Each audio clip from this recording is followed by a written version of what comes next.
മലങ്കരയിലെ അപ്പസ്തോലിക സന്ദർശനം വെട്ടിച്ചുരുക്കി സിറിയയിലേക്ക് യാത്ര തിരിച്ച ആഗമാന സുറിയാനി ഓർത്തഡോക്സ് സഭയുടെ പരമാധ്യക്ഷൻ പരിശുദ്ധ മോറോൻ മോർ ഇഗ്നാത്യോസ് അഫ്രേം ദ്വിതീയൻ പാത്രിയാർക്കീസ് ബാവ സുരക്ഷിതമായി ദമാസ്കസിൽ എത്തിച്ചേർന്നു. ഇന്നലെ രാവിലെ കൊച്ചി അന്താരാഷ്ട്ര വിമാനത്താവളത്തിൽ നിന്നും പുറപ്പെട്ട പരിശുദ്ധ ബാവ ദുബായ് വഴി ലെബനോനിൽ എത്തിച്ചേരുകയും അവിടെ നിന്ന് റോഡ് മാർഗം ഉച്ചയ്ക്കാണ് ദമാസ്കസിൽ എത്തിച്ചേർന്നത്.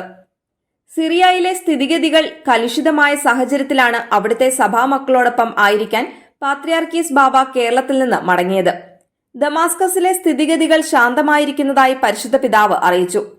തന്റെ സന്ദർശന വേളയിൽ മലങ്കര സഭാമക്കളും കേരള ജനത മുഴുവനും ഭാരതവും നൽകിയ സ്നേഹത്തിനും ഊഷ്മളമായ സ്വീകരണത്തിനും പാത്രിയാർക്കീസ് ബാവ നന്ദി പറഞ്ഞു.